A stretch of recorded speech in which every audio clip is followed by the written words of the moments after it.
Packing punches, we are back with episode 6, A Tale of Three Cities. It's been a couple of weeks. Scotty, how you doing, fella? I'm good. We've had a few week break, but we've had a lot of boxing in between that. So we've had a little bit of upsetting football as well, haven't we, mate? We have. Thanks for bringing that up. Not over it, and you've just opened the wound up again. Thank you. It's always next year, mate. There is always next year.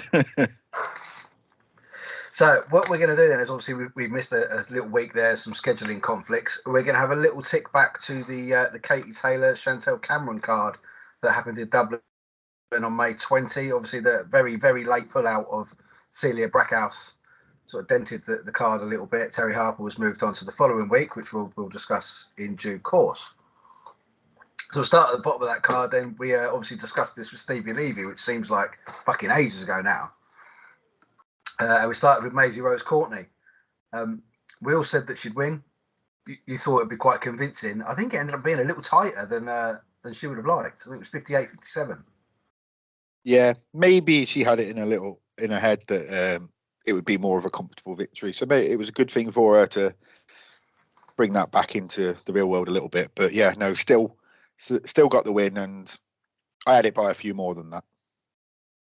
Yeah, it was a good, comfortable performance from her. So I don't think she really ever got out of second gear, did she? So she's. But then, as we said on that previous episode, I would love to see her fight Nicola Hopewell for the British featherweight flyweight title, not featherweight. And Nicola Hopewell has actually been nominated as Prospect of the Year in the British Boxing Control Awards this year. So congratulations to her. And I'm sure we'll have her on here at some point because I've been speaking to her for years. So I'm sure we'll drag her on.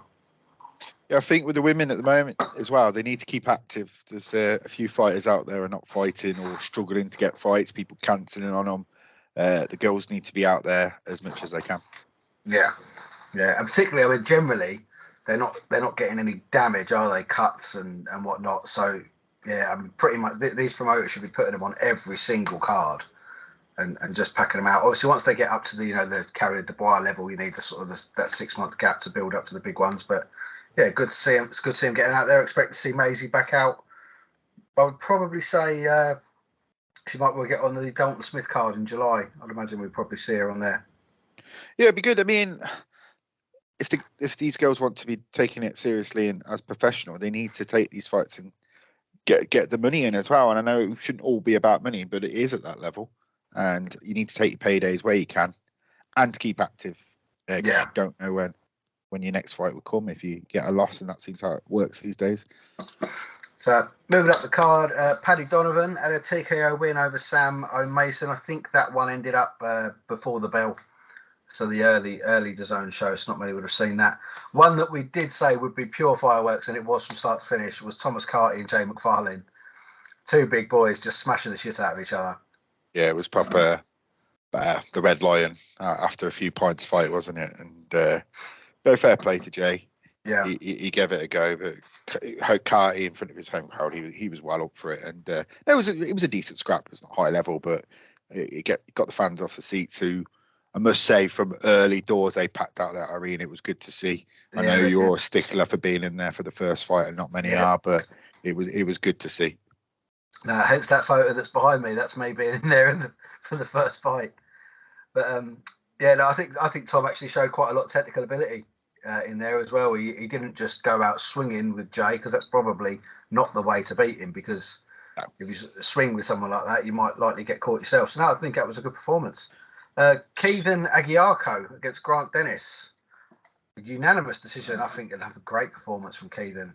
It was. He looked comfortable as well, especially with the crowd behind. And can't really say it was a pretty flawless performance. Yeah. On to this. This one's a funny one, because on the night I exclaimed that I called this, because in my notes that I wrote down for the thing, I said, this is one of Eddie's Mexicans. His record's pretty good. I'm going to go for the shock and go Felix by stoppage. But then I actually listened back, and that's not what I said on the podcast. I did actually say that Gary Cully would beat him. But I did have it in my notes for Jose Felix. And I think after the first big punch landed, the writing was on the wall. And I think I did. We'll hear slightly later when I was with Ian Jumbo Johnson, that similar to the Sam Egerton fight from the weekend, I think that this one could have been stopped 2 or 3 punches earlier. Yeah, he gave him he gave him multiple chances, and if that was the away fight, that would have been stopped after that first one. Seen Conor McGregor front row jumping up and down, making his point known that he wasn't happy with Eddie about getting this guy into fight, and Eddie basically told him to shut up. If he wants to prove himself at a good level, he has to fight these fighters. And you're watching the first round and you're thinking, where's he going to get in? Where's he's just going to pepper him and get the range off, and that will be a comfortable Cully victory. But as soon as he took that first punch, it was like, hello. Yeah. And I don't think he ever recovered from it. No, it was, to be fair, it was flashbacks and sort of similitudes to the first Lara Warrington fight, where we just thought Warrington was just going to keep him back. And then the first time he got clocked, never recovered. And that's what these Mexicans do. They come to fight every fucking time. And I mean, we see that on the Canelo show, the Canelo Rider show a couple of weeks ago. These Mexicans, they know how to fucking do it. Yeah. And then that was the Irish loss of the night, but the crowd was still there. They were. And then one that none of us called, the Dennis Hogan, JJ Metcalf fight. What a fight. It was enjoyable one, that, wasn't it? Yeah, it stole the card up until the main event. And I think we actually, we all said that Dennis Hogan would probably have too much experience for JJ, but what a performance that was. That was class. An advert for the fight game. Yeah, absolutely. And big things for JJ now. I think he'll move on. He'll get himself a really good payday. He can't be too far from the end of his career, really. He's had a long career of wars, and I would imagine that a couple of good paydays for him, and he'll be checking out, and good for him. So then the main event. Do you think we all got Matchroom blind? Yeah, we have to say that, and I don't think we were prepared to see how big Chantal was in the ring.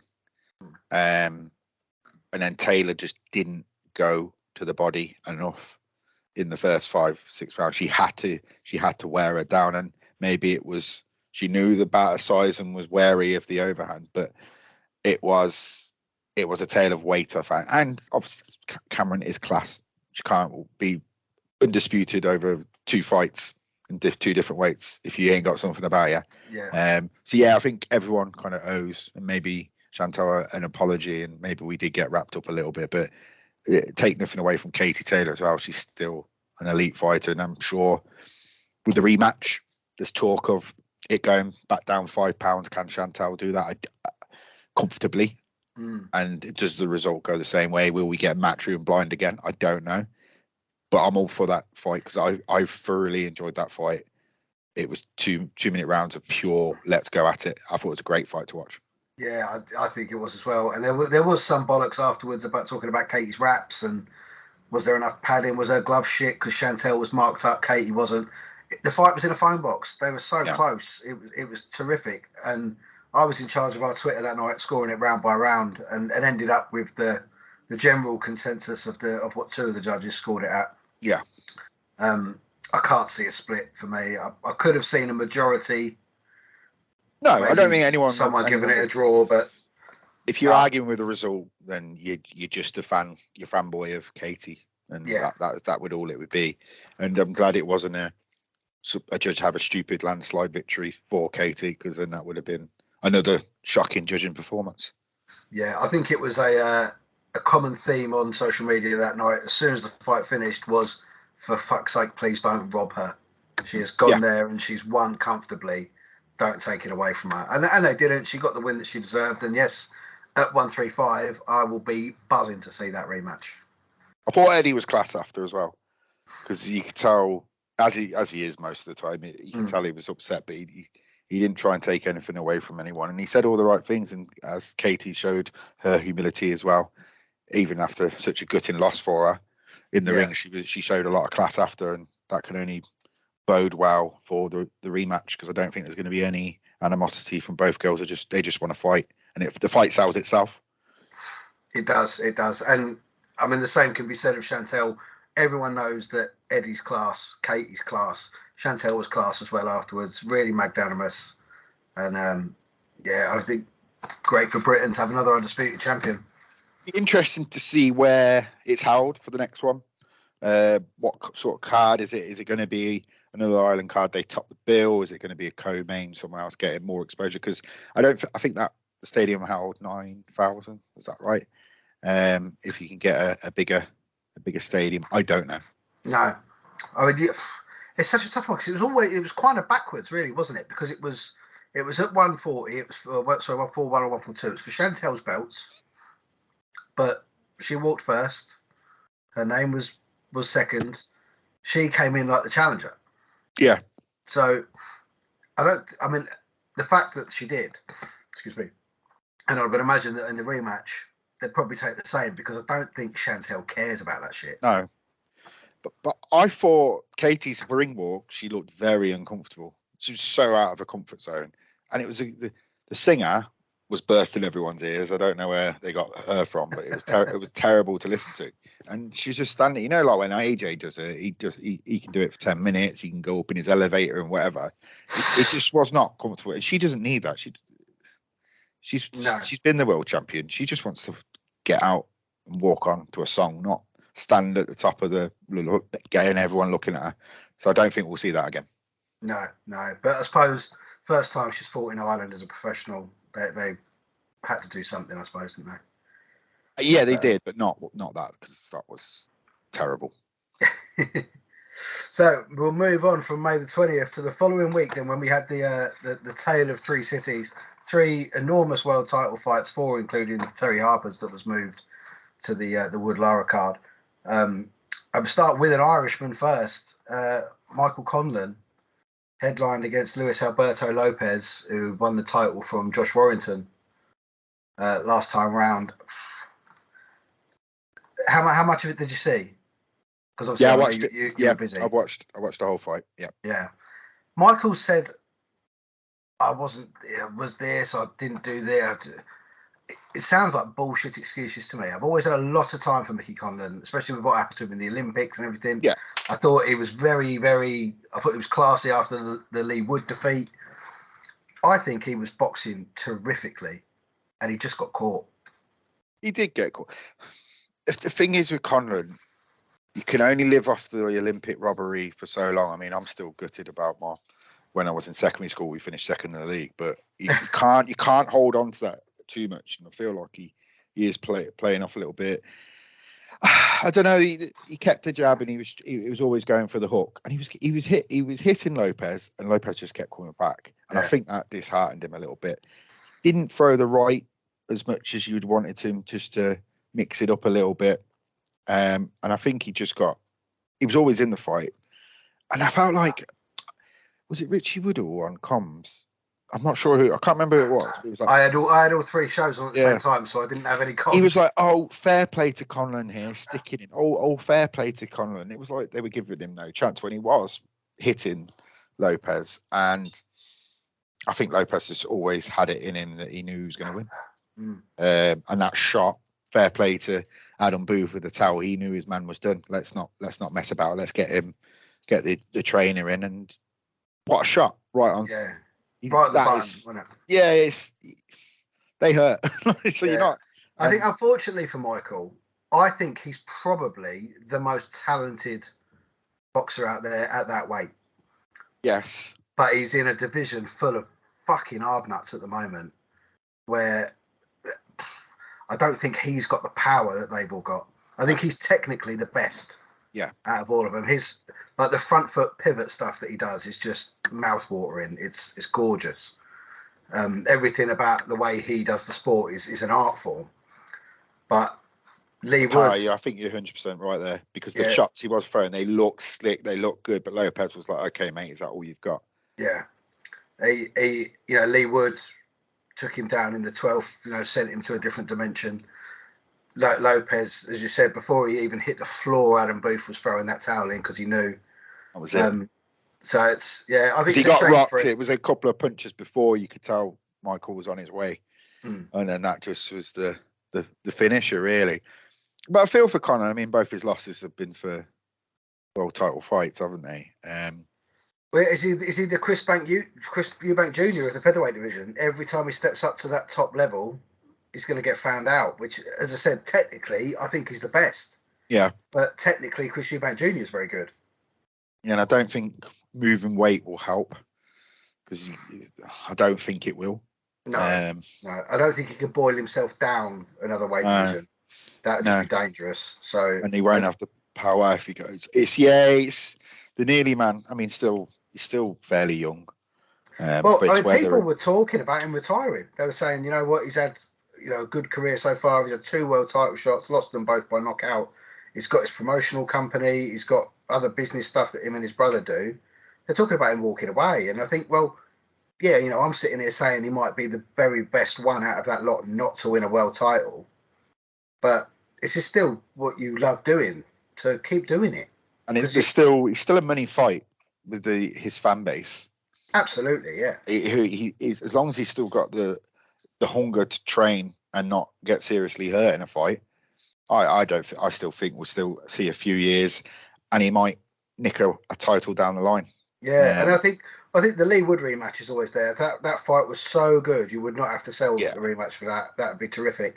But you could look at the next 12 to 18 months, especially if we get a unification, or Lee fights Josh, or I think Lee Wood could go up a weight class, and Lopez could go up a weight class, and then it could be Condon's. If he sticks it out for 18 months to 2 years, he could clean up. Yeah, because everyone's writing off Warrington now, isn't it? Because he lost. Everyone's quick to do that, but Josh Warrington is Josh Warrington. He ain't beat the people he's beat if he's no good. No, that's true. That's true. I mean, for me, his stock dipped with the Kiko Martinez victory after losing to Lara, and then the no contest against Lara. The Galahad fight, he just headbutted his way through. The Kiko Martinez fight, he just headbutted his way through it. And yeah, so I think out of the lot of them, Josh is probably technically the worst fighter. Yeah. But he's a hard bastard. So the him against Lee Wood fight, I think that's what we'll see at the City Ground. Lee Wood, Josh Warrington, does big numbers. Wouldn't want to be security on that one. No, I think that's that goes without saying. I think but yeah, I think Mickey Conlon should stick at it. He's a fantastically technical boxer, and he's got a great coach as well in Adam Booth. Yeah, 100%. So yeah, I'd love to see him carry on. I haven't heard any news after it since, but Ludimo Lamarty left the ring on a stretcher after defeat to Nick Ball, but we do understand that he's okay, so that's good. Another good win for Nick Ball after he embarrassed Isaac Lowe at Wembley, I think, on the Fury White undercard. Isaac has a habit of that, though. I still want to see Isaac Lowe against Jordan Gill. All day long, I still want to see that fight. Okay. I'd watch that in my back garden. I think it'd be terrific. Yeah, that's what most people would do. Yeah. So we move on from the show there in Belfast over to Nottingham at the Nottingham Arena. No, Manchester Arena. I tell a lie, Manchester Arena for Wood Lara 2. And you say you didn't. Obviously, Scotty was at the playoff final with Coventry on the Saturday, so he's had to catch up with a lot of the boxing. Yeah, wish I didn't. And did you see much of this card? Or just seen the main event. I caught up with the main event. So over to you with your thoughts on the other fights. Yeah, this was one I was. So we had three devices going, watching all the fights. I had this one on an iPad, so I was seeing it relatively small. We'll sort of start about halfway up because I didn't really see the earlier stuff. Although it was a good TKO win for Campbell Hatton. Much like his dad, good body shot. Can we just touch on Campbell Hatton? Everyone was like, "Oh my God, Campbell Hatton, this is terrible," and he got the lucky win. I think the judges, the ref scored that one, didn't he? Yeah. And you were just like, "You're not your dad." You think but he's gone about his business. So I think the last year, and just not made a big social hoo-ha. I think his dad's realised that as well, because it was it's Ricky Hatton's son. Every fight it was interviewing Ricky, getting him to talk, and it kind of overshadows Campbell's career. I think in the last year this is Campbell Hatton. He's his own person, and I think that's shown he's doing his business a little bit better and getting the wins. Yeah, I think a couple of really stoppages as well. Yeah, because we've had it with Chris Eubank Jr. with his dad in the ring, and I think sometimes that you're two different people. And I think with that Ricky going into the background, I think that's really helped Campbell. Yeah, and obviously despite the stuff going on at the moment with Conor Benn, Nigel was always taking a back seat with Conor's career, and I think that did him the world of good as he was getting up and progressing through his career. It was a good points win for Akib Fiaz. He's classy, but not enough people know about him. I think once he starts getting his name out there a bit more, a few people will start watching him a little bit more. I think it was a fantastic performance from Terry Harper. The change of opponent, of course, for the week. Absolute class from Terry Harper at the face-off, giving her a sachet of Lemsip to make sure that she turned up the following day. That was classy. And then we went on to Jack Cattrall against Dara Foley, whose previous victory was against a previous guest of ours, Robbie Davis Jr., when he had the leg injury. And a unanimous decision for Jack. It wasn't pretty. There was elements there where you saw the Jack Cattrall that, let's be honest, beat Josh Taylor. So I think, maybe one more high-level fight for Jack Cattrall, and we could be looking at that rematch. I've seen the highlights, not seen the full fight, but Jack just needed that fight to get it out of his system because he's still going to be bitter. I think going into a big fight wouldn't have suited him, and I think that's out of the way. Yeah. Now let's refocus. Certainly not with like 15 months out of the ring. You needed to get that fight, and it was a fight that potentially could have been a banana skin, but no, he did what he needed to do. Yeah. And then we'll move on to the headline fight. This was this was as close to a shutout as it could have been for me. I think Lee Wood was absolutely incredible right throughout the fight. He did not switch off for a split second. Scored a fantastic knockdown as well. And let's get the scores up here if I can. Oh no! Can I get the scores up? No, I can't get the scores up. But it was I can. Yeah, 109, 118, 111, 116, and 109, 118. Fairly accurate for me. Obviously, the Mexican chap going a little bit more for his man, but yeah, I think it was absolutely terrific performance, and I can see Lee Wood cleaning up this division. I don't think he'd want any smoke from Lopez just yet.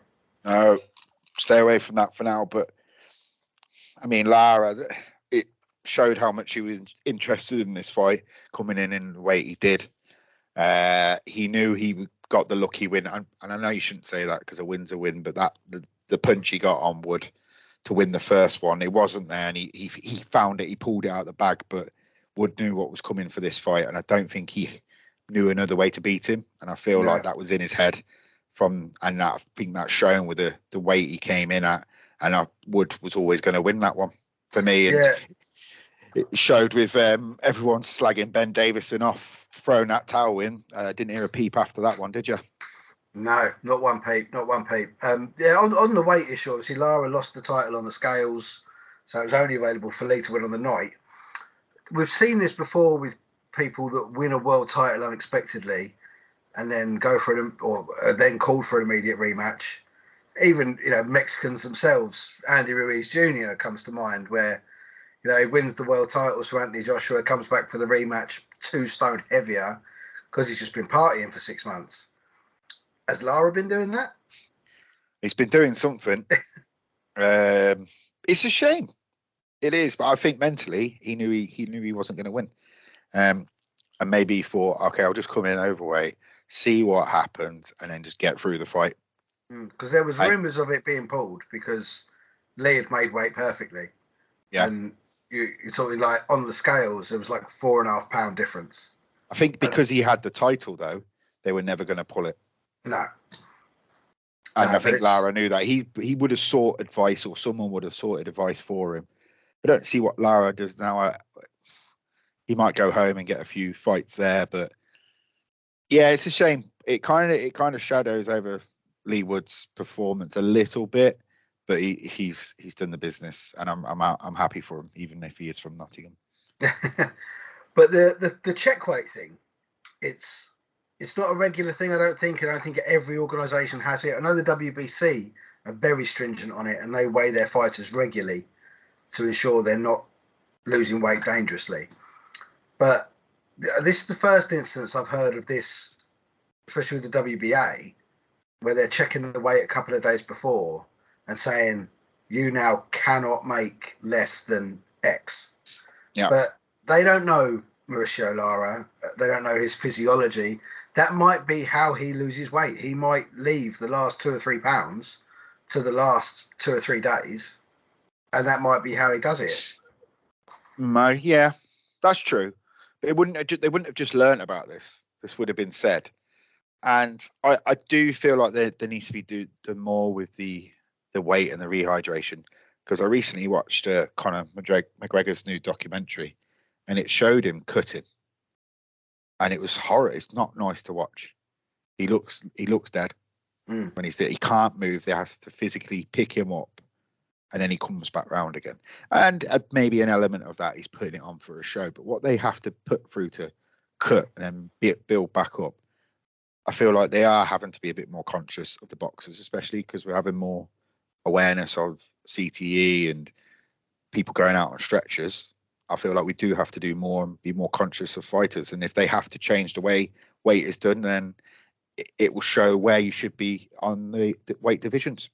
Yeah, I was always of the, I've always been told by any coach I've had, if you are not struggling to make weight, you're in the wrong weight division.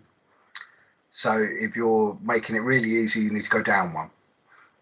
But safety has to be absolute paramount. And I felt that the way they did this, they were looking after the safety of Mauricio Lara's health by saying, you can't get down this far. But then on this hand, they've got Lee Wood's health by saying, yeah, you can fight a man that's 8 pounds heavier, and just throwing it out the window. So I can see it's like 2 conflicting point of views that come together on it. Yes, they have to be wary of the fighter's health, because that is the absolute paramount of the sport. Everyone should be coming out of that ring as healthy as they go in. But that's why we have weight divisions.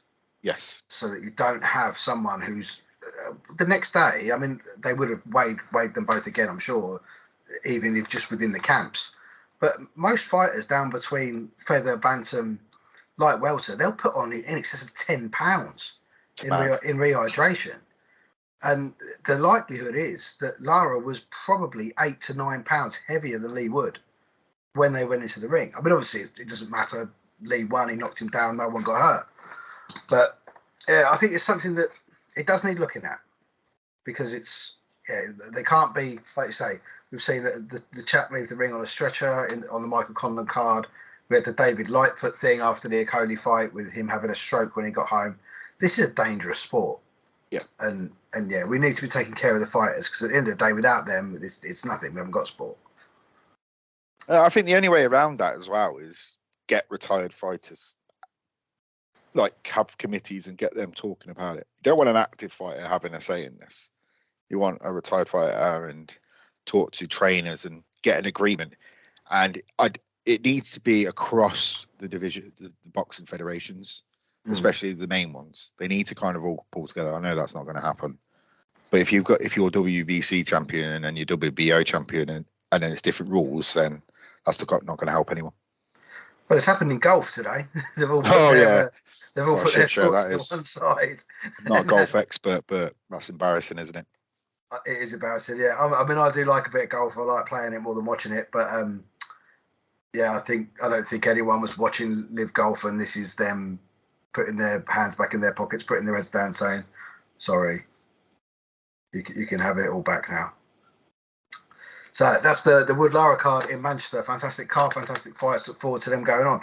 Before we get to the card that happened down in Bournemouth that was headlined by Chris Billam-Smith and Lawrence Okoli, I caught up with Chris Billam-Smith's cutman, Ian Jumbo Johnson. Okay. Right.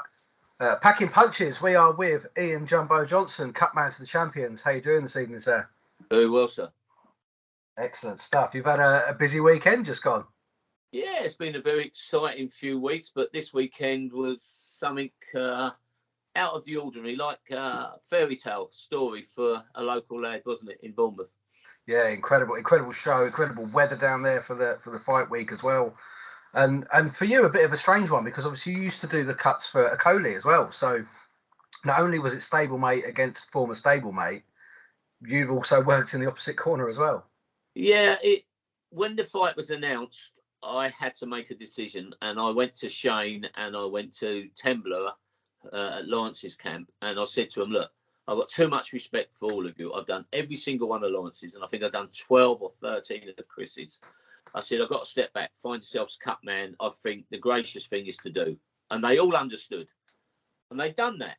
And then come Friday, apparently the gentleman who was going to be doing Chris was unable to get there on Saturday.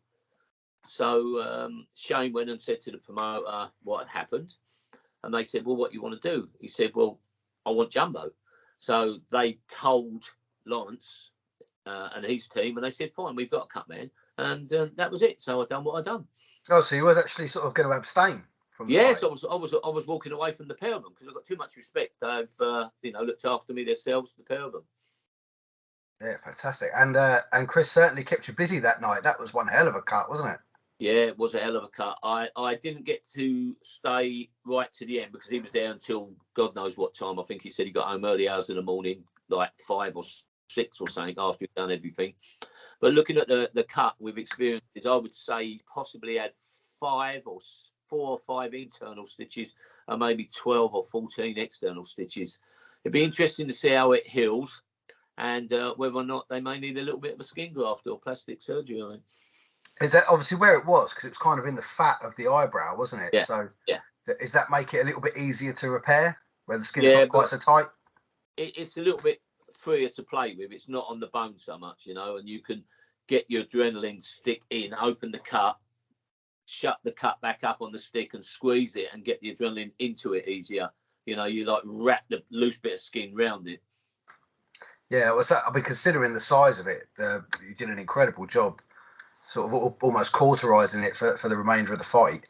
Yeah, I think he got cut. That was the 11th or 10th, something like that. But we had another little cut just to the side of it, which kept clashing heads and rubbing on the inside.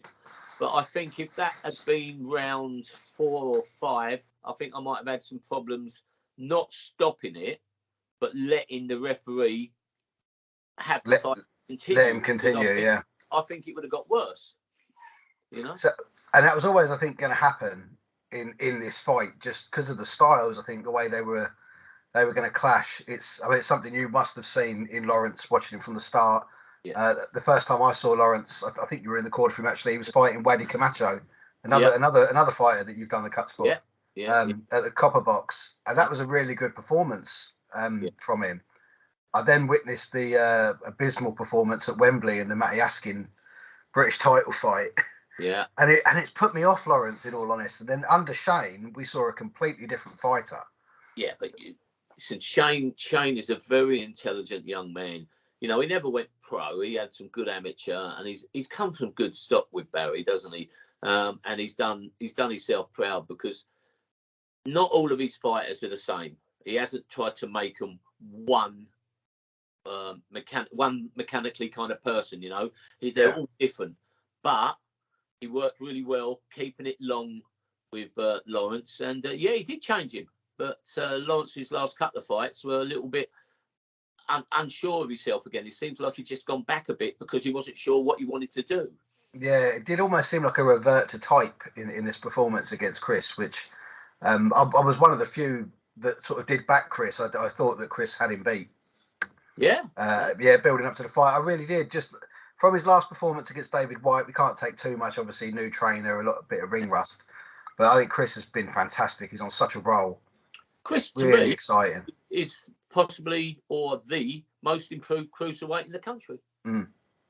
I would agree. I'd really would agree. I think because he's really exciting to watch as well, which is something that people prod Lawrence with, I suppose, that he's not exciting to watch. In all honesty, I have avoided going to shows that he's on because it's not good to watch. And I do like when I go, I like to sit in my seat and watch everything. I think you would have seen a lot of people on social media saying the same kind of thing. Like, I mean, I had a look at a couple of them, and they weren't very friendly towards Lawrence. Yeah, well, he's a cracking lad, and his story is fantastic. The way he's a lovely gentleman. He's a kind man. Yeah.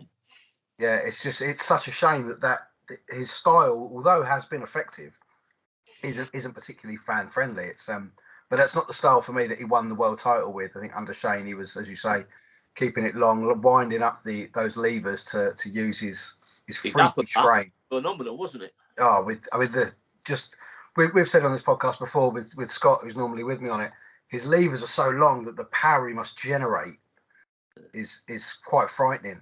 But sorry, mate, go on, you were saying. Well, what I saw from him Saturday night with holding the jab out there, almost as a rangefinder constantly, and I thought that didn't do him any favours. I thought Chris actually found a way to work around it. Yeah, well, I believe Shane and him had already worked out a game plan, but Lawrence had the advantage of the height and the reach, and in my opinion, he didn't use them. No, it was almost like you say, not playing to his own strengths really. Yeah. And I thought if he's holding that jab out there and looking for the right, I think Chris has only got to time him once. Yeah. And he'll walk onto one, and for the first knockdown he did. Yeah, with that left worked. Yeah. Up. So it was fantastic stuff, and as I say, another world champion coming out of the Shane McGuigan gym, which is brilliant stuff. Are you still involved with fighters? Are you still involved with Luke Pearson? No, Luke. When COVID come and went, I decided to go self-employed and just do my own thing, and I just do personal training of all levels. I didn't have a premises anymore, I just wasn't financially able to do, I used to work out of a ladies' gym who was a pastor, and she had a gym and I managed it, so it was easier then. But now I just do that, and I just do cuts and hands for fighters or promoters that ask me to work for them. So which came first, the cuts or the personal training? Oh, well, I was training before I was doing cuts. I was doing some young amateurs and that locally over like 26, 27 years ago. I was doing bits with amateurs and personal training. And then when I got involved, it was something I wanted to do. I just like it. I enjoy the cuts more than I do having a fighter to train. Some have asked me to do it and I've done it, but I've never gone looking for anybody. They've always come to me. No, but obviously, and being in the corner doing the cuts, you can't actually enjoy the fight that's going on, can you? Because you're constantly on the look for the head clash, or is there a cut? Or I always ask the trainer and the second, like with Shane and Josh, who's another lovely lad, Josh Pritchard. I always say to him, look, if you see anything before me, because there's three sets of people there, 6 eyes, so somewhere, because it might be the blind side, Josh might see it or Shane might see it, so they always shout, always cut, Bosh, I'm ready. Yeah, ready for the. I mean, you probably only really get 50 seconds, don't you? I suppose. Exactly. If not just under that, because when the bell goes, 2 or 3 seconds to get in, 2 or 3 seconds to get them over. They're sitting down. Then you get the 10 seconds clap, and you have to get out of there. And they do chase you. So probably between 45 and 50 seconds. And it's all that in first squeeze it tight. Just hold that flow. Always have the ice on the central nervous system on the back of their neck. Or an ice towel on the head and down the neck to try and slow the flow, because it's the coolness slows the flow of the blood down to the skull. So you just have, like you say, 45 to 50 seconds. Yeah, I mean, I was doing obviously a little bit of research for this. I've seen you in the corners for years and years and years, and one that really sticks in my mind was the Ryan Burnett cut, sort of between his eyes. And that must have been some pressure to try and stop that, as you say, in the 45 seconds that you get.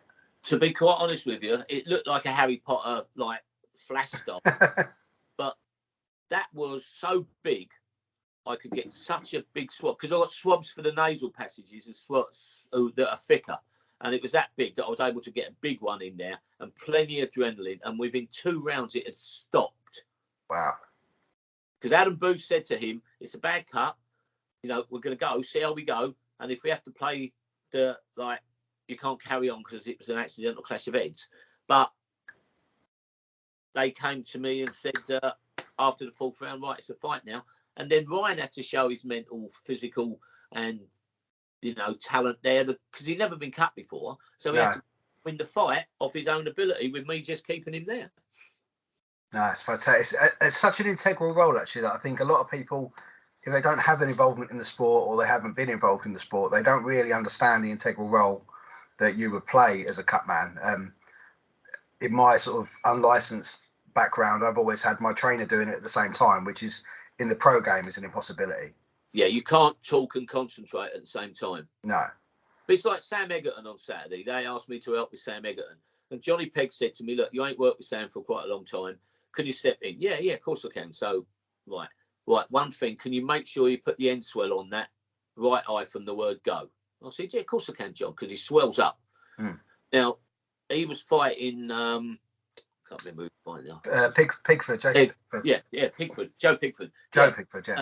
And he's a bit of a banger. So I got the end ice pack or the end swell on it, give it a good, boom. And after the fight, he never had a mark. And Johnny Pegg said to me this morning, he said, I'll give yourself a pat on the back, boy. He said, because not many times he comes out. So he told me from the word go what to do, and I done it. Yeah. So they know their fighter. So we just go with what they say. And that was a fantastic performance from Sam on Saturday night as well. Absolutely incredible. Yeah, I was quite surprised. Well, John was even more surprised how lethargic and methodical Joe was. I didn't expect him to be that slow and methodical, but Sam didn't let him get into a rhythm. He stuck that jab straight down the middle into his face and then broke him down within the 4 rounds. And then the fifth, I think it was the fifth, he stopped him. I think it was the fifth, yeah. I mean, I think that was something that no one could see coming because, I mean, Sam is in a war every time he fights. Well, I'll tell you what, Sam's team believed it. Did they? Yeah. I mean, it was a good shot for him, I think, at a fighter that's 20-0. It was in that division, obviously, you have to get the record quite high before you get the big title shots. Yeah. And yeah, I think, like you say, the way that he went out, they did truly believe that he could do it, and he went and did it in fantastic style. Good people, Johnny Pegg and his man, I can't remember, Soggy, and the young boy Louis in the corner that works with them. They got good heads on their shoulders. They've been around a few years, and they had a game plan themselves, and it definitely worked. Yeah, I say. Sam obviously over with boxer now. I know he was on Matchroom for quite a lot because he's a massive favourite of an old compadre of yours, isn't he, in Barry Hearn? Barry Hearn loved him. His bits. And well, obviously people changed, things changed, and he's come over to boxer. But I think Sam is just now someone who people look at and think, oh, he's been because he's been around quite a time. I mean, what was he, 18 or something when he started there? Yeah. So yeah, he's been here a long time. But listen, let me tell you something. He's no mug. He's as tough as old boots. You come to a fight, you'll get one with Sam Egerton. He's a gentleman. Absolutely, and he's actually got a lot more ability, I think, than a lot of people give him credit for. He's always seen as not as much a journeyman, but he's someone who can go in against anyone and give him a hard fight. I would never ever class Sam as a journeyman. No, I wouldn't either. A good level pro fighter, and like you said, he's got a more ability than what some people give him credit for. You've only got to look at Saturday night with that jab, bosh, straight down the middle, stick it on him, break him down, pick the shots. Lovely. Yeah, and pick the shots is perfect. It's exactly what he did when he stopped. He didn't waste anything. Anything. No, and it was, in all honesty, I think it probably could have been stopped 2 or 3 punches earlier. I think it could have done. It's like he picked the quality of punches over the amount of punches. Quality over quantity. Yeah. Another fighter that you've had a great lot of dealings with is the amazing Katie Taylor. How is she feeling after the weekend, a couple of weekends ago? I haven't done Katie for the last 2 fights because she moved to Massachusetts, and moving forward, Ross Emmett, a trainer, wanted someone locally, and they use this guy from the States all the time. But I was out there, supposed to be doing Terry Harper, and that obviously got called off. Yeah. But I was at the show and watched it, and my own honest opinion, I just think the step up in weight was just a little bit too much because take nothing away from Chantel Cameron. She won. She just looked bigger and stronger. Yeah. Can you see Chantel shedding 5 pounds and then getting down to Katie's weight for a rematch? I don't know. That's a very good question. If they did, would Chantel still be that strong? Because you even though you get 24 hours to rehydrate, really, if you've lost a lot of fluid and a lot of everything with the dehydration, it takes longer than 24 hours to rehydrate. Yeah. I think, and I would imagine Chantel she's quite big for the weight. That if she was to drop another 5 pounds, that like I say, she would be struggling, I think, to rehydrate the following day.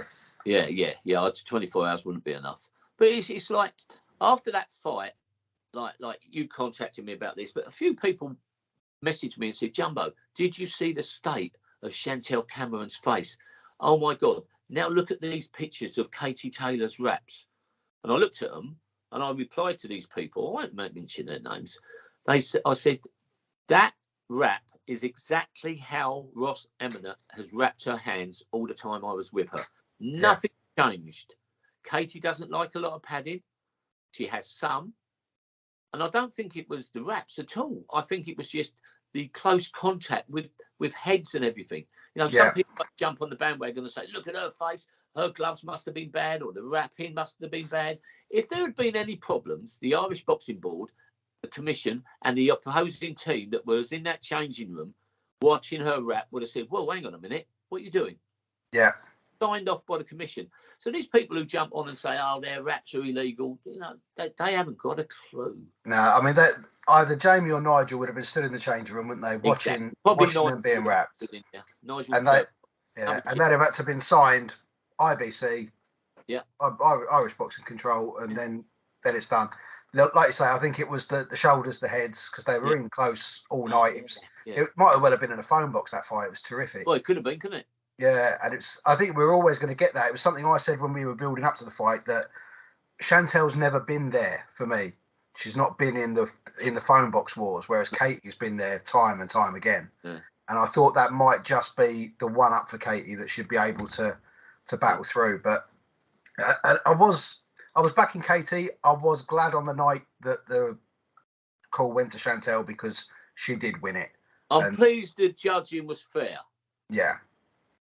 Yeah, I can see that it was a split, wasn't it, in the end? And you can kind of see it because it's so tight. It's going back to, were you in Madison Square Garden for the Pursoon fight? No, I was in the Garden. I was in Matchroom Garden for the Pursoon. For the rematch.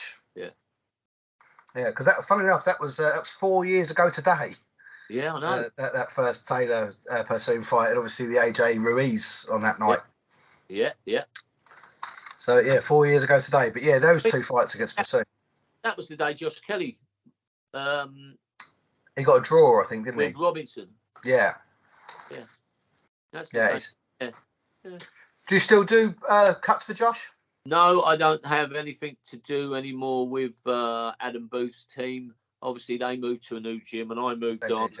And, they've got someone who came to me a few years ago as a cutman, wanted to learn it. Neil Dempsey, Big Neil, he's a good cutman as well, and he does a lot of theirs. So I'll probably see Josh in that up in Newcastle, because I'm working with Big Steve Robinson, Drago Disney, when he fights Franklin Ignatius on the 24th.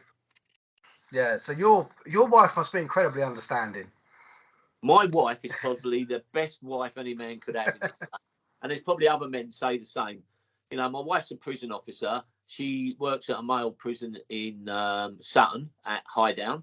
And she works every other weekend anyway. So, you know, it's only that. But listen, she knows what I was. I haven't been married that long. We've only been married 9 years. But in the 9 years, I've travelled so many miles and had so many weekends away and living out of a suitcase. But she's a good girl. Yeah. I love her bits. So I couldn't do what I do without her being so understanding. She's an absolute peach of a woman.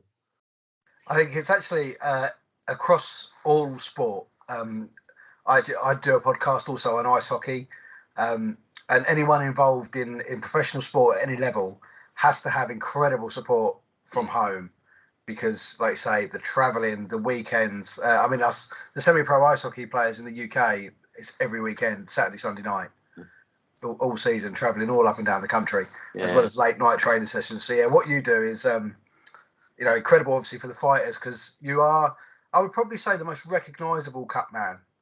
Really? In the UK, I would say so. I would say possibly, because they do a lot. Because I started with the UFC as well, but now I don't do the UFC. But people like Jamie Sheldon, Adam Gigley, Bob, I can't remember his second name, from Birmingham way, Bob something. I'll think of it soon.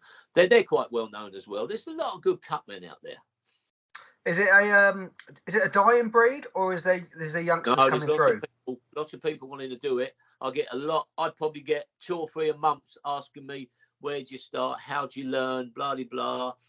And some people say, look, I've tried 4 or 5 other cutmen. They won't tell me anything because they're frightened. They said, don't want you to know what we're doing. We're picking our brains and that. But I said, listen, I'm 64. Maybe I've got 10 years left in the game. I don't know, maybe more. But I'd rather have some decent people learning from someone who's doing the job than just having a guess at it and getting it wrong. Absolutely, yeah. I suppose some people are sort of scared of losing the work, aren't they? If more people come into it. But was it Al Gavin that got you into doing it? Yeah, Al Gavin from Bethpage, New York, known as Cutman to the Stars. He was over here, and I met him and had a chat with him, and he said, well, if you want to learn, come back to the States sometime, and I'll give you a few tips. You can follow me around. So that's what I did. I went and watched him over when he had the Golden Gloves at the theatre in Madison Square, and I watched him with Eric Harding and a couple of other fighters out there. And got in it that way. If it wasn't for Al and what he taught me, only silly little things, But you have to be a professional cutman. You have to be licensed by the British Boxing Board of Control. Is that correct? Yes, sir. Yeah, to stop anyone going there, because I believe is that the only place you can actually get the adrenaline. Yeah, there used to be a place called First Aid for Sport. They used to supply adrenaline, and you'd have to give you a badge number, like whatever it is. If you're a trainer, second, it would be TS, whatever. If you're a manager, it would be M or whatever. And that was where it's got it. But then in the lockdown, we had this massive problem with adrenaline, getting it. And it was really hard to get. But now it's just started coming back again. The paramedics are able to get hold of it, and we have to sign for it when we take it off them in the corner to say that we've accepted it yet. Yeah, no, because you don't really want that just falling into the hands of anybody, do you? It's No, not at all. So what have you got coming up? I take it you've got Ellie Scottney June 10th? I've got Ellie on the 10th with Shane for her world title. And that's a long time coming because the other girl had a nasty cut and asked for a medical exemption to put it back a bit. And then I've got Hassan Azim, Adam Azim, Ellie Scottney and Ben Whittaker all on the 16th. Excellent. That Adam Azim is something special, isn't he? He can punch the boy, that's for sure. Yeah. I think he's probably the best prospect in the UK at the moment. Ben Whittaker's up there as well, but yeah. But people say to me, "Oh, it's all right until he gets it on the chin. Can he bang it? Can he take a shot?"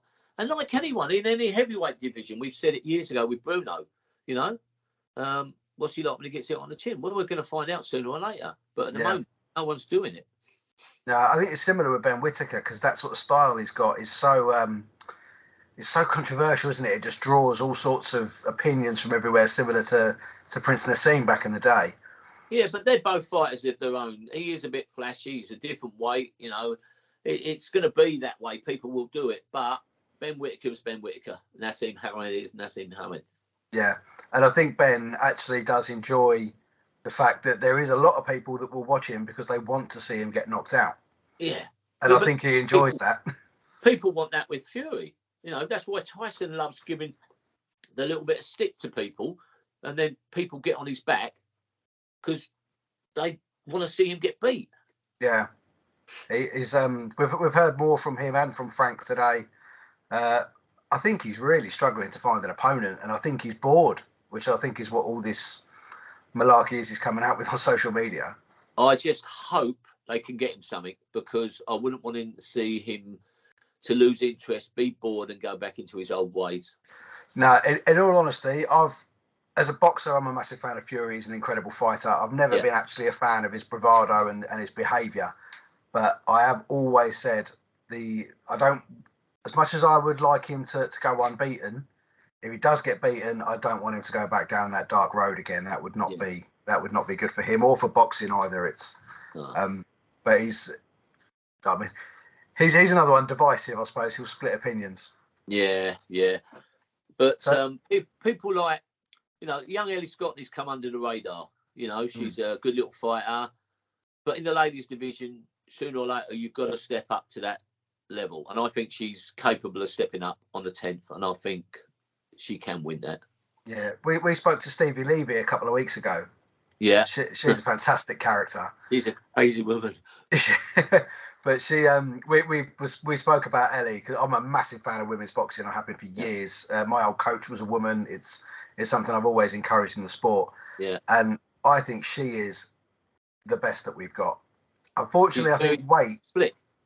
Oh, so slick, so slick. Unfortunately, I think weight will prohibit it, but her against Lauren Price would just be something unbelievable. Yeah, but it's not going to happen, is it? Lauren's too big. I think Lauren's too big for that. 8'6", 8'10", something like that. Was she super bantam? 8'10".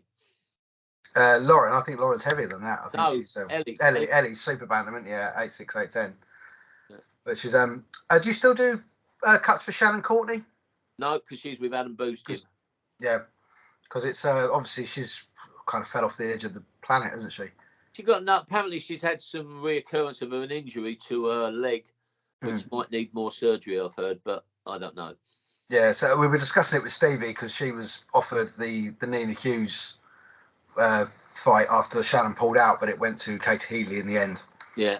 For that, which I think is on the same show, isn't it, as the Ellie Scotney fight at Wembley Arena? Yeah, I believe so, from what I understand. Yeah. Lovely. Well, mate, thank you so much for giving me your time this evening and talking us through obviously Chris Billam-Smith's win and your work on his eyebrow that evening and everything else that you've done in the sport. It's a true honour to speak to you, sir. Thank you. I think everyone who was there that night, being the biggest crowd in Bournemouth and the first one at a stadium in Bournemouth, are very happy in Bournemouth. All the Cherry fans were there, and Chris has done his town and himself proud. Absolutely. I think Ben Shalom said on TalkSport today that if Akoli has sort of gone for the rematch, that will also be in Bournemouth. Will it really? Because Reactpor's up there, because Chris lost a very close split decision to Reactpor. He did, yeah. A few years back. Yeah, I think Richard's a fantastically talented fighter. He needs to be given something big and, for him now, Yeah, I mean, with them, what I would like to see, I'd like to see Richard fight Badu Jack. And that'd be a good call. I've worked in Badu's corner, and that would be a good fight. Did you work with Badu when he split his head? No. But first of all, I met Badu when I was in the opposite corner when Nathan Cleverly fought him in Vegas on the undercard Mayweather-McGregor. Yeah. And that night he said to us, "We're having a party tomorrow. Come on over." And he invited the whole team, but we had to fly back. And then I was in Saudi with Philip Hergovich and Ben Whittaker. And he asked me to do his corner again because he remembered me and he liked me. But I think Richard Reactpor and Badu Jack would be a good fight. Richard can punch, sometimes starts a bit slow, builds into the fight, but that would be a good fight. Yeah, I'd like to see that. And if Richard came through it, you'd then be looking at unification between Richard and Chris, which would be terrific. Unbelievable. But yeah, no, I think we've got some great fighters in Britain. And thank you for keeping them in clean cuts. Thank you for your time. Thank you for the invite. And I hope everyone enjoys it. Pleasure, Ian. Thank you very much. Take care, sir. God bless.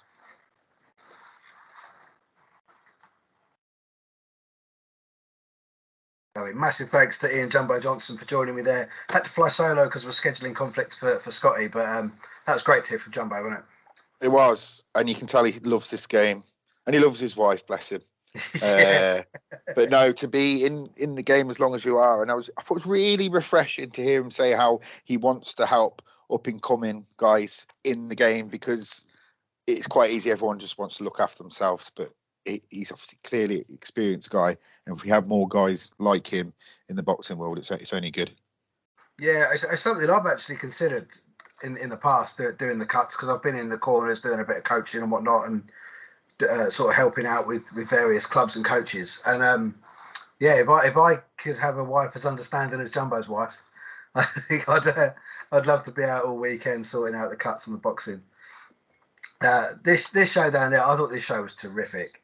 I think the stadium looked great. They packed it out. The weather was tremendous, and I don't think there was actually a bad fight on the card. And a guy we've spoken about that I know that you're a fan of got himself a TKO win, and still no one is talking about Michael Mickinson.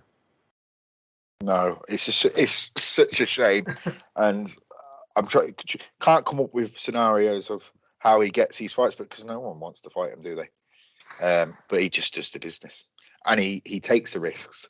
So someone needs to dangle that carrot that think, oh, I've got him, I can beat him, I can pad my stats to go up in a further way. You know, like if he's trying to get a title shot and it's a title eliminator, if they think they can do him, put it on. The guy is extremely talented. Yes, he's an awkward southpaw. I think that puts a lot of people off. He's obviously he only had that one defeat. It was Virgil Ortiz, wasn't it? And when he stepped up, Massive step up. And yeah, I mean, a lot of people were talking about him fighting Conor Benn when Conor was still active in the welterweight division. Yeah, I can't understand why anyone's not talking about him. His fights aren't the most exciting, admittedly, but as you said, he does the business. He gets the job done. And it's certainly more attractive to watch than something that we'll come on to towards the end of this card, of course. But the another good performance well from Karis Artenstall. I think she's again just class, but got to step up, got to progress now. I'd like to see her. I think that was an intercontinental title, I think, that she fought for on Saturday night. I'd like to see her perhaps get a British shot similar to Lauren. They could have a little wall in their house full of all their belts, which will be a sight to see. I think the best fight of the night, excuse me, was Sam Eggington against Joe Pigford. Yes. What a fight that was. And I mean, discussing with Jumbo there that they really believed Eggington's corner that he could do it. I think Pigford's had a fantastic record, 20-0, not fought anyone, massively on the scene, but certainly worked his way up through. And yeah, I really do think this one could have been stopped one or two punches earlier. I mean, I'm a big Sam fan. I've seen him box loads, and he doesn't shy away from a war. But what a finish! It was because sometimes when he gets in the zone, he throws and it's a bit erratic. But that was a calculated finish, and you could tell after how happy he was with that finish. Yeah. When I boxed properly there, and yeah, what is he now? He's nearly 30, I think, Sam. So yes. I think he's still got a couple of years left in him, and I think he's had a few losses, but he's took the fights, hasn't he? And he don't shy from nothing. If I got into a bit of bother down the pub, I'll be looking out for where Sam is to help me out. I thought it was a great performance, and I feel like a couple of the media were surprised, but happy surprised for him in the way he finished it.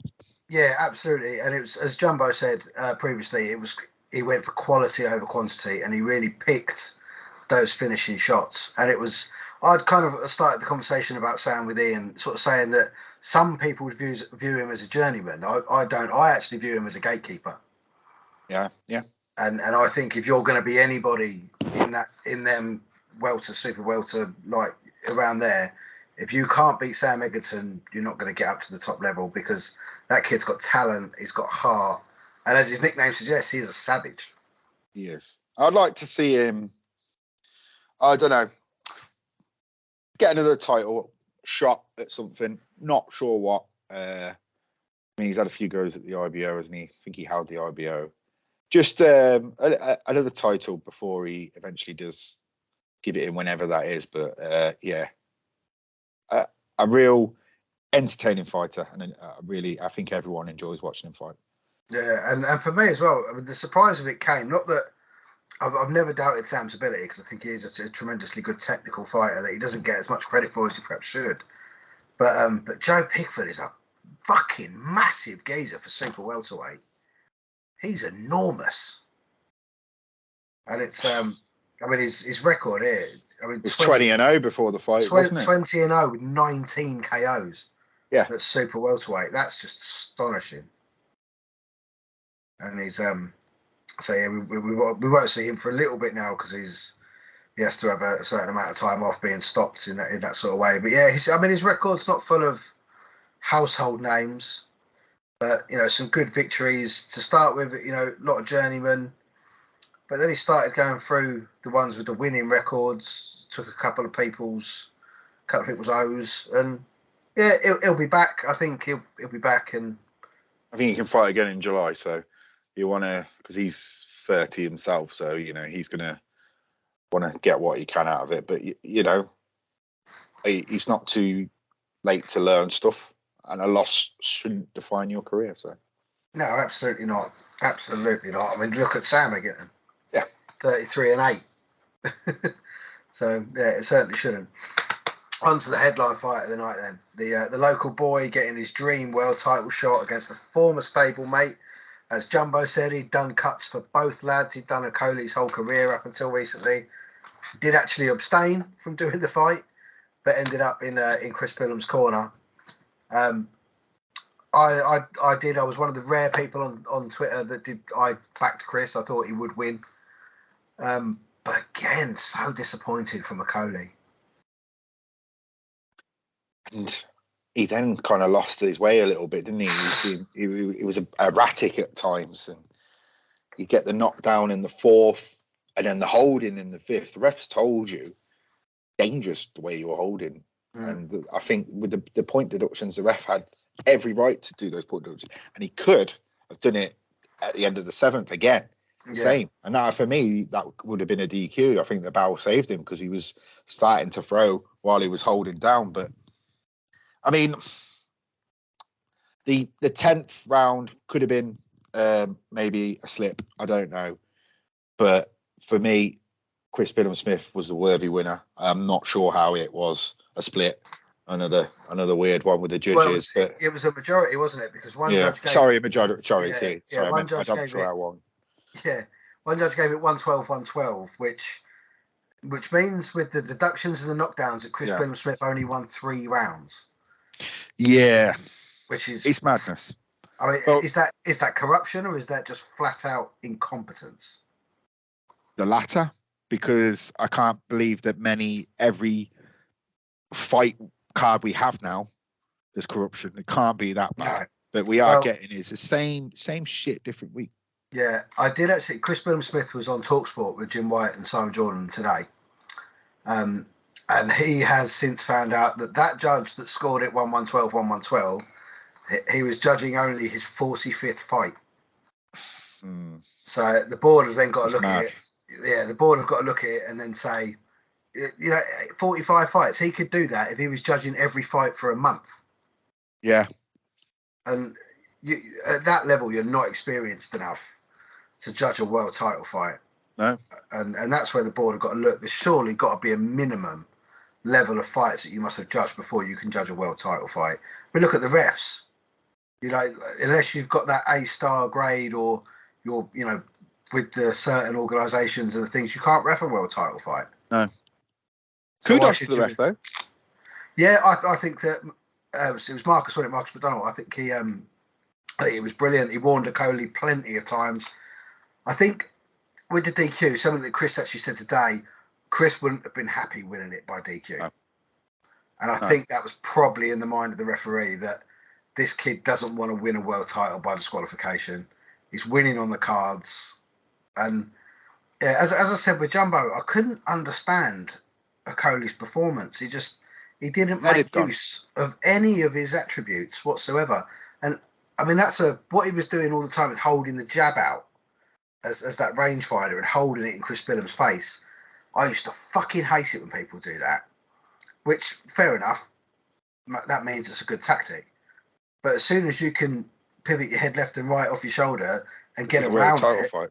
Yeah, and Chris Billam-Smith was able to get around it, and that's why I thought he would win, because I thought that he would be able to time Okole. And for the first knockdown, that's exactly what he did. And the elbows were going in towards the end of the fight as well. It was, I thought Chris Billam-Smith is a class guy, and everyone likes him. And I thought, but I know Okole, the performance wasn't there again, but showed class as well after. Yeah. And you could tell they are friends, but it shown that, people want to slag Mr. McGuigan off, but he must be doing something right. He must be. Chris Billam-Smith is the staple of that gym. He's the only one that's been there right through from the very beginning. He's had world champions come and go, but Chris Billam-Smith has been in there right from when he turned pro, sparring everyone that's come through the door and just improving. He was sparring George Groves for years when George Groves was down there. And he is, Jumbo said, I agreed, he's the most improved cruiserweight of the last 12 to 18 months. Because not only is he winning fights, I mean, that was an ugly fight Saturday, there's no two ways about it. But the Isaac Chamberlain fight that he won was brilliant.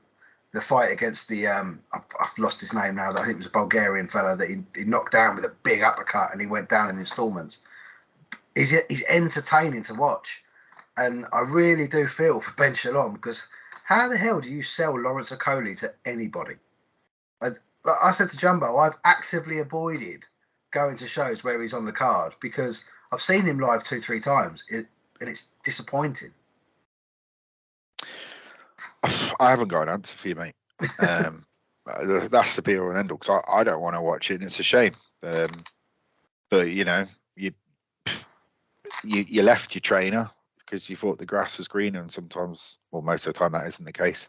He needs to rebuild, and this is where Ben Shalom needs to show his worth, because he's had a few months of a few knocks come his way where he thought everything was rosy in this fight game. So it will be a test of what Ben Shalom's all about, and I'm sure we've got 6 months to the end of the year. We can revisit that and see if he is that success story that he was putting himself out to be. Yeah, I mean, and the thing with Lawrence, as Jumbo said, I've not met Lawrence, but I've seen a lot of him. I think he's a lovely, lovely man. Like you say, he's a class gentleman. Yeah, out the ring, does everything absolutely correctly. But there was an interview I watched with Barry Hearn on the George Groves Boxing Club podcast, and he was saying something that immediately as he said it, I thought of Lawrence Okoli, and he talked about disloyalty, and as soon as you're not loyal to me, you're done, and I'll no longer be loyal to you. And the way he left Matchroom was it was very odd. You know, he got his world title shot, and he shouted from the rooftops about getting this watch from Eddie Hearn that he got, and then all of a sudden, and then he's gone. And it just seems a bit strange that a guy that is a true gentleman and does show class would have left Matchroom under a cloud, and then obviously left his trainer, which appears to be under a cloud. Obviously, they're all classy gentlemen, so they're not, they're not back chatting and saying, little schoolgirl shitty stuff in the playground. They're all very classy gentlemen. But there seems to be something gone on there. I'll forgive him for the watch comment, because it was straight away, wasn't it? Emotions are running high. But I mean, the thing is with the cruiserweight division, there's 4 different world champions, isn't there? Pretty sure. I mean, Badu Jack's got one. Badu Jack's got one. Yeah, because he took it off. He took WBC off of Malunga Makabu. Yeah. I mean, that's the old boys club in that division. Yeah. But Richard Riakporhe needs a fight, doesn't he? I said to Jumbo, I'd love to see Richard fight Badu Jack. Yeah. I think that would be a brilliant fight. And I'd take Richard to win that. And then I'd love to see Richard fight Chris. That's the only blemish on Chris's record. I think it's ironically, the Midnight Train was ringside to push a fight with Okoli. I love him.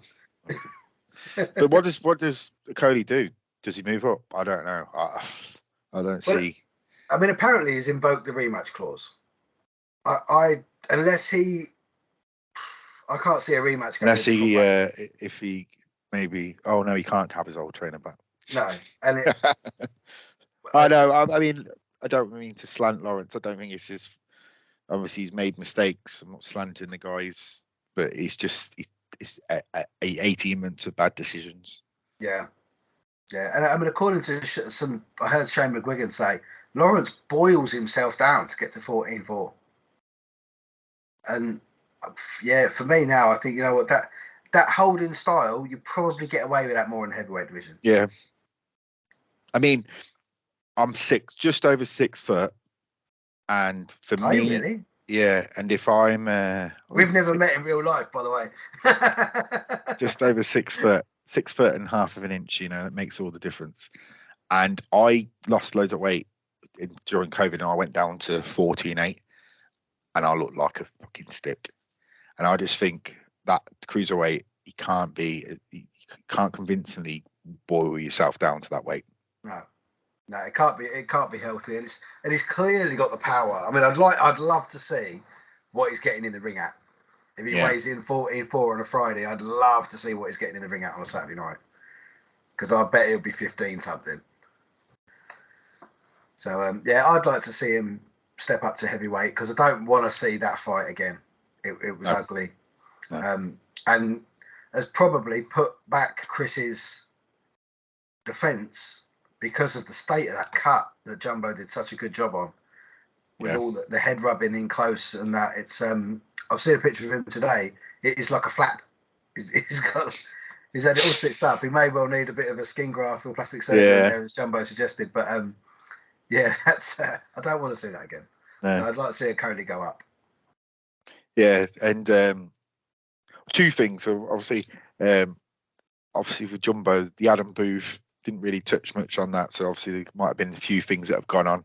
We don't know, but no, I did want to circle back, but I did forget about it, and I've got such great respect for him. I didn't want to put him in an awkward. But you know, not everything can be rosy. But the other one was O'Hara Davis and Eddie Hearn. Ringside. If you're going to poke the bear, make sure you're ready for it because Eddie Hearn wasn't having any of it. Do I think the phone call happened where O'Hara Davis has said, you promised me this? Probably. But Eddie's not going to back down. And when he said, look, I have no ill will to you, blah, blah, I will make you money. O'Hara's face kind of, well, you are going to make me money, aren't you? So I'll just shut up now. Yeah. And I think Odie, as everyone calls him,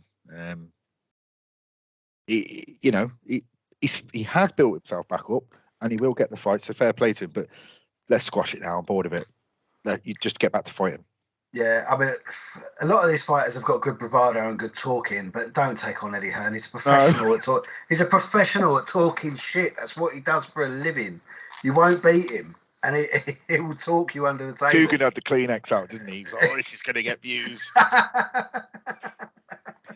So yeah, but it is. And he went because Catchwell won. So if Eddie says what he's going to say, it's Catchwell O'Hara.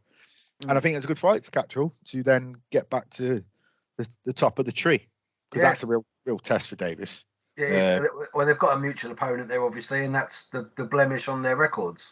Yes, exactly. So, yes. And he is fighting this weekend. He is in New York. Teofimo Lopez, Josh Taylor. He's the undisputed, isn't it? The undisputed super lightweight in the men's division. No one's talking about it, are they? Because it's because of what happened, isn't it? I think it's because of what happened with the Taylor Catchwell. Yeah, because I think Taylor lost a lot of build fans. Up to even the progress fight for Taylor, there was a lot of talk about that. But pre-fight, TalkSport were on it. TalkSport were on it when he became undisputed, and then now they've just distanced themselves away from him. Until he has said a few silly things, but the guy's still a class fighter, and he's saying early finish. Yeah, I actually think Teofimo Lopez is doing what Josh Taylor did to Jack Catchwell and underestimating him big time. Yes. And I think Teofimo's been involved in some cracking fights, wins, but he ain't never fought a fighter like Josh Taylor. No. I mean, I want Josh Taylor to win. 100%. Yeah, I want Josh to win. Like I said, I lost a little bit of respect for him after the Jack Catchwell thing. Obviously, it cost me a lot of money, but when it cost me the small amount that I put on, but I would have won a nice lot of money had it gone the right way. But he's, like I say, he's still a class fighter. He's probably one of the best pound for pound in Britain, if not the best pound for pound in Britain. Yeah, almost without a doubt. 100%. So I do think that he wins against Lopez. But then I want to see the Catchwell rematch. Yeah, but what weight? Yeah, do you think Taylor can stick around at 140? No. He's looking good. He does look good, but I don't think you take that chance, especially if he. I don't know, Josh, but ideally you want it that way, don't you? But I don't know. Depends how long we got to wait, because they Catchwell fighting O'Hara. You know, it's how the coin flips, I suppose. But we'll see. But yeah, the fight has to happen. Yeah, no, it's Josh Taylor. I think he's a good guy. I did wind him up once actually down at the ringside at the O2. I asked him to take a picture, and then I gave him my phone and cuddled Matt Macklin. He took it quite well. But no, yeah, I think he's a classy guy. So that's Madison Square Garden, New York, isn't it? So we're probably talking 3, 4 in the morning for that, and that's definitely worth a watch. And another one we had just gone, Clarissa Shields retained her undisputed title in typical Clarissa Shields fashion, 100-90 against Corneo, in it. I can't quite pronounce her name. There's a J in there. It doesn't sound like a J, I'm sure. But same old, isn't it? Really? Are we surprised now? We can't knock her though. I mean, she's no, you can't. No, doing a job. She is, and I was at the Marshall fight at the O2 in October, and everyone was backing Marshall. I was backing Marshall to the hilt. I was like, she's gonna knock her out. She's gonna knock her out so hard, she's not even gonna get back up. But fucking hell, she's so good. Shields is ridiculously fucking good, and it's kind of like we're all like, yeah, but don't stop anybody.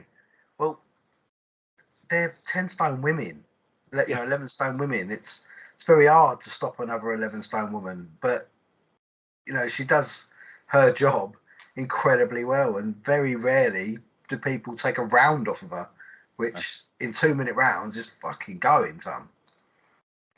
So I think another one. I would imagine after we have Marshall against Franz Cruz on the Double H Diva, I would imagine we'll probably be looking at Shields Marshall again at some point.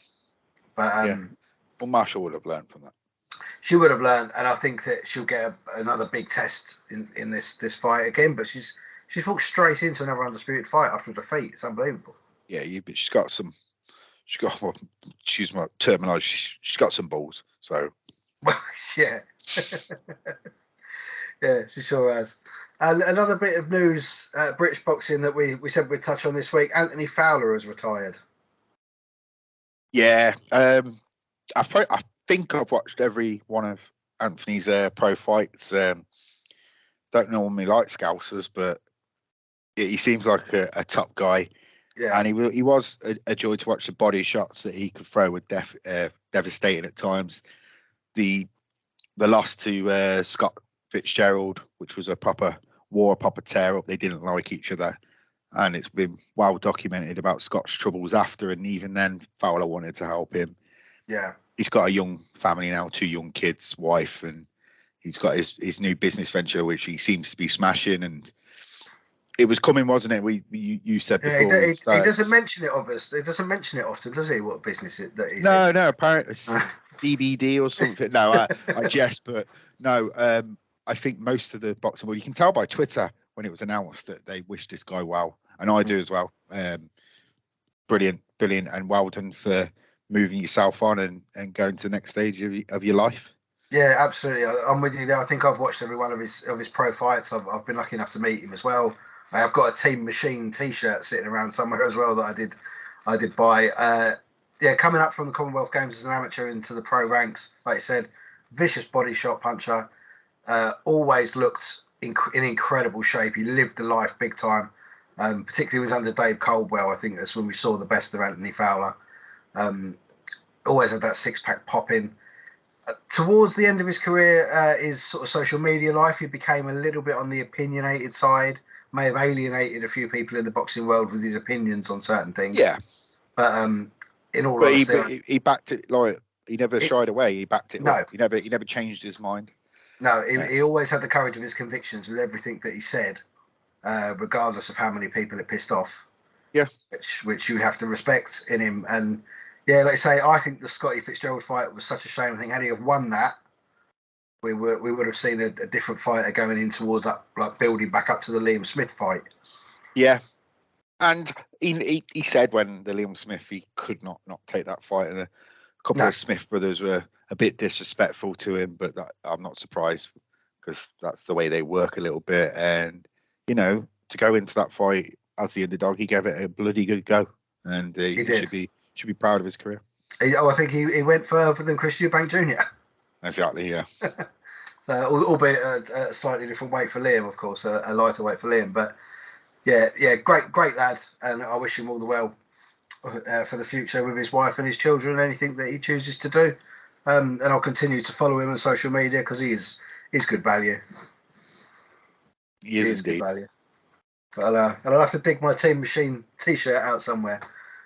So wearing my jumbo one tonight in honour of our guest that we've had on, and the absolute gentleman is sending me a new one. That's class.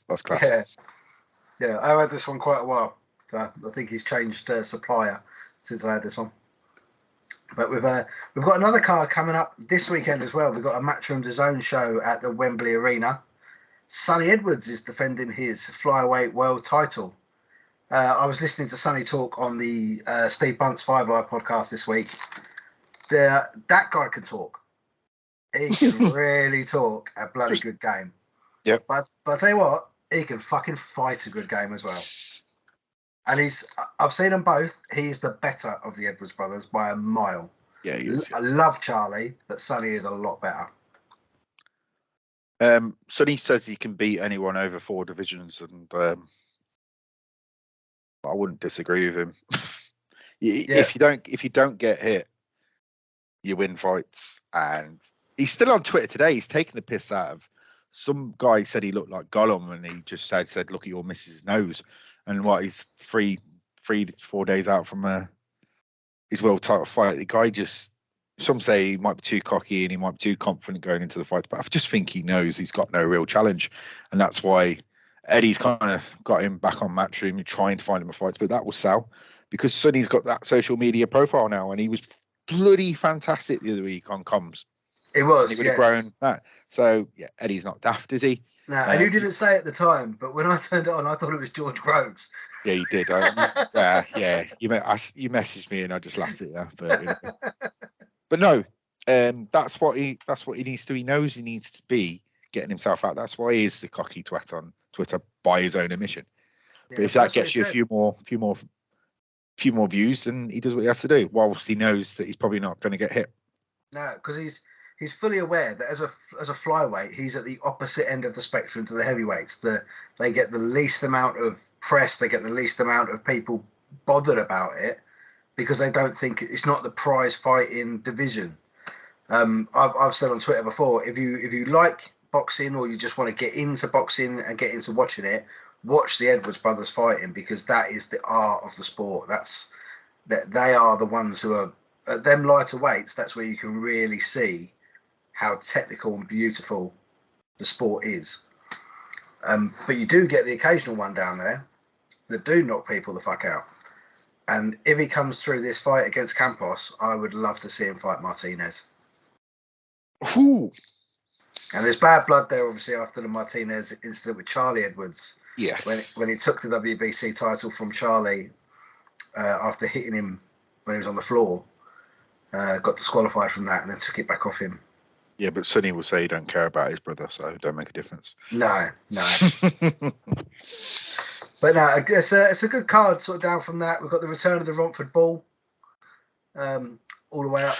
Bosh! Yeah, Bosh. So taking his enormous crowd across the Elizabethan line from Romford to Wembley. And I'm sure the crowd will be full with the El Toro Romo. Of course. The fans of the Romford Bull. So, Emilio Salas, not a massive name, but again, just someone that's in his way, that he's just got to keep knocking him down. And then we could see some big things coming. We've got some good British heavyweights. We're not seeing quite as many fights as we should between them, I don't think. That British heavyweight belt is sitting with Fabio Wardley. No one seems to want to challenge him for it. No, but that shouldn't be allowed, really, because you're wasting a talent. And whether he needs to then say, right, I'll get rid of this, I'll vacate it. I know you shouldn't have to. No. But time is ticking. Yeah. And he needs to go up the ladder, because the British ladder is still levels away from the world level. So I don't know. We shouldn't be discussing that. He should be able to defend his belt. But well, especially for a fighter that's come from white collar. Exactly. For him to retain that belt 3 times and keep it, for them to have a Lonsdale belt hanging in the Suffolk Punch gym, that'll just go down in history for them. And yeah, he's been cheated out of it a little bit, I think, by the rest of the heavyweights in the British division. I'm sure that the likes of Johnny Fisher would snap it up, but they don't want to do that just yet, I don't think. No, but it wouldn't be. Johnny Fisher is not going to lose any fans or anything. I don't want that fight to happen, but if push comes to shove, No, Big John Fisher will probably give it a go. Yeah, no, I still want to see the Fraser Clark Fabio Wardley thing, because there's the real sort of white collar versus esteemed amateur thing going on there, and that could put a lot of things to bed, actually, that fight. Someone will be tapping up Fraser Clark if he needs a new promoter anytime soon. Yeah. We've got a female world title on this card as well. Ellie Scottney is finally getting her shot for a world title. Jumbo will be doing her cuts in her corner. She's Janika Johnson, good fighter, 15-1. Only lost to Shannon O'Connell, the Australian bantamweight, who recently lost. Well, not recently, but her last fight was lost to Ebony Bridges. So yeah, she's got a good record, but I think, as we discussed with Jumbo, Scottney's the best we've got. Yeah, with the women, so slick. I don't know who beats her. I haven't found anyone that beats her. No, not in the. No, that where she is in her career. No. I mean, at world level, the fight with Ebony Bridges is actually quite mouth-watering, because technically Ebony is improving, but she's nowhere near the level of Scottney. But I think Ebony Bridges is a banger. Yeah, but she needs to fight as well. Yeah, she's on her way back from injury, I believe. Yeah. I think Tibbsy. But she needs to get a fight as soon as she can, because the celebrity lifestyle might get a grasp of her. Yeah. I hope it don't. But I hope it don't. And without, fucking hell, I don't know how to put it, without sounding like chauvinistic or pervy or whatever, she's got a frame, and 8 stone 6 could be a struggle if she lets things go. Yep. So yeah, it's well put. Yeah, I'm trying not. I'm not being a prick or a perv about it. We're not trying to be that. No, we're not trying to be. No, she's got a frame, and she's got a very tough weight to keep that frame at. Obviously, mainly because in her past she was a bodybuilder, so muscle memory, she's probably always been heavier. But yeah, no, I'm really looking forward to seeing this. I followed Ellie from when she first turned pro. I think she's terrific, and I think that she will take a unanimous decision on Saturday night, as I do with Sonny. I think Sonny will take a unanimous decision. Don't disagree with any of those comments. Possibly even a shutout, because I think he's that good. And if anyone does want to go back and watch a Sonny Edwards fight, go back to the one that he won the world title against Mariti Muthulain, who hadn't been beaten for 12 years, and Sonny Edwards toyed with him. The frustration in the guy's face was. Oh yeah, I haven't got the expletives to. I need my Simon Jordan dictionary to come up with something, but no. I can't think of any superlatives other than he just toyed with him. He made him look like a silly boy, a man who'd not been beaten for 12 years. And as Sonny said today, because knowing that he's at the end of the spectrum, doesn't get that much publicity. If we had an English middleweight that beat a world level middleweight that hadn't been beaten for 12 years, this guy would have been knighted for doing that. So yeah, you can kind of see what these flyweights have to deal with, taking the smaller money on the smaller shows. But yeah, it's starting to. He thinks he's the game changer for that, and I do hope he's right. He's also, once he does probably finish off unbeaten his media career, he'll make more money out of that. Mm. But he says he doesn't want to be famous. He says he doesn't envy Anthony Joshua. Yeah, he doesn't envy Anthony Joshua getting stopped 15 times on the way to the gym from his car. But, he doesn't want to be famous, but then he also wants to fight people who live in a terraced house in Dagenham. So because they give him some shit on Twitter. Yeah. No, Sonny, one of the best talents we've had in recent years. Yeah, he's a great character as well. So yeah, keep your eyes on there. Great fight Saturday night. Another world title fight on that night is also in the same division as Ellie Scotney, is the Nina Hughes against Katie Healy. We thought it might be a previous guest of ours, Stevie Levy, getting this shot. Unfortunately, she didn't get the nod this time. Massive size difference in this fight. Katie quite a lot taller than Nina, but Nina, very experienced amateur, like a little terrier as well, just doesn't stop. I can see her getting close, getting inside and staying there all night. I can't see a stoppage, but I can see her winning quite comfortably, getting inside the jab, hitting to the body, getting back out, coming in, maybe a little. I think it's all going to be to the body, because in all honesty, I don't think Nina Hughes is going to be able to reach her head. she's a tall girl. Can't disagree with anything you've just said there. Now, there's also another really good fight on this card. It's kind of a comeback for Reece Bellotti, who's been dotted around the British boxing scene for years. I saw him early doors on the undercard of Hay Bellew fighting James Tennyson. I remember that. Oh, what a fight that was! It was an incredible fight. I remember that one, yeah.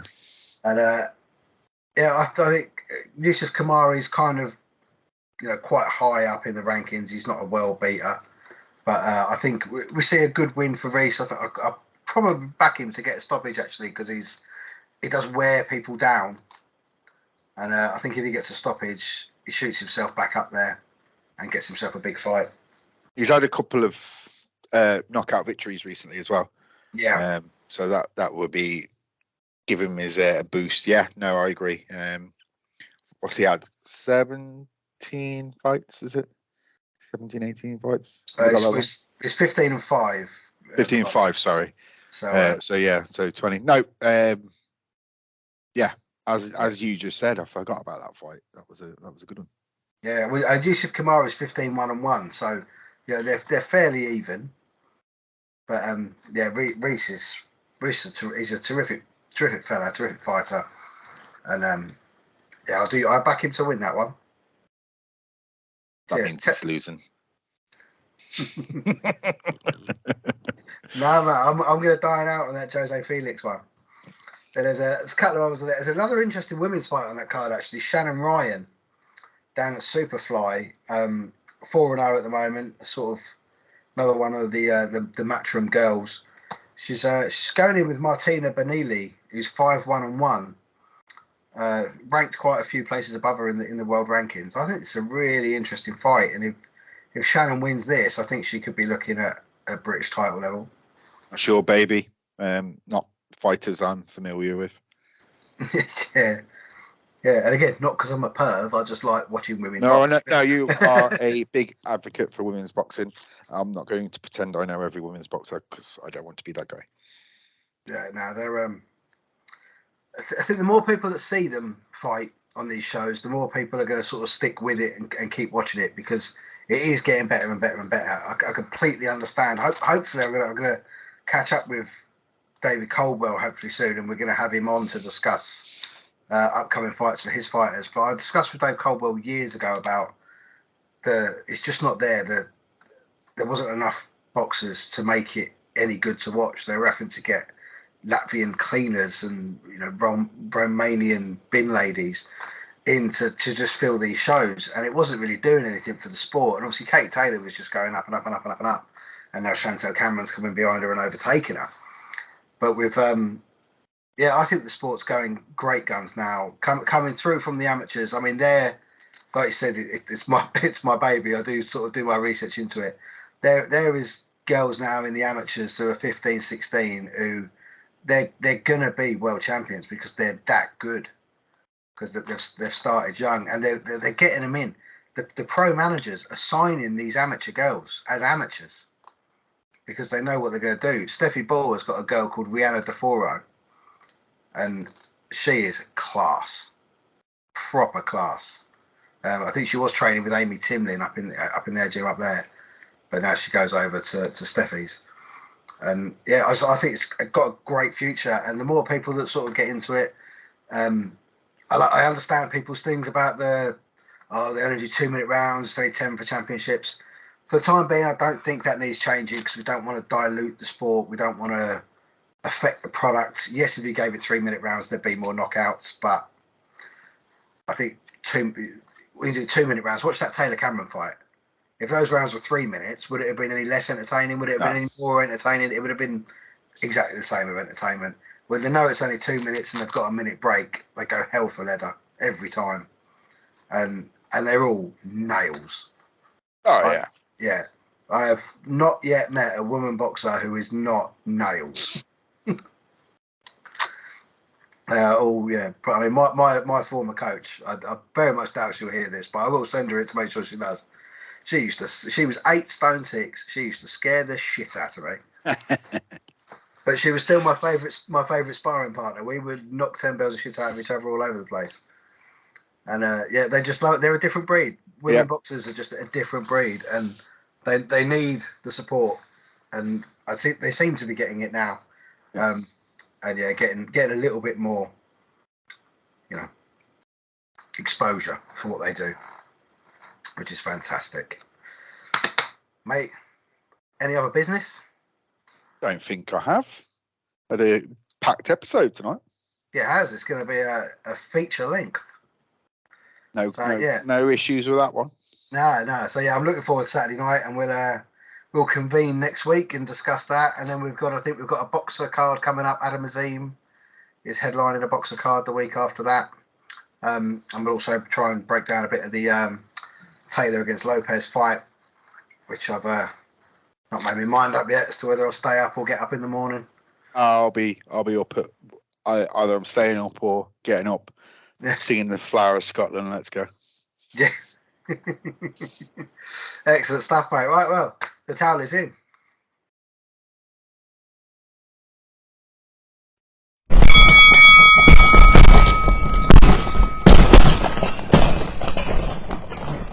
Packing punches with these two bald dossers. The Gypsy King listens every day of the week and twice on Sundays.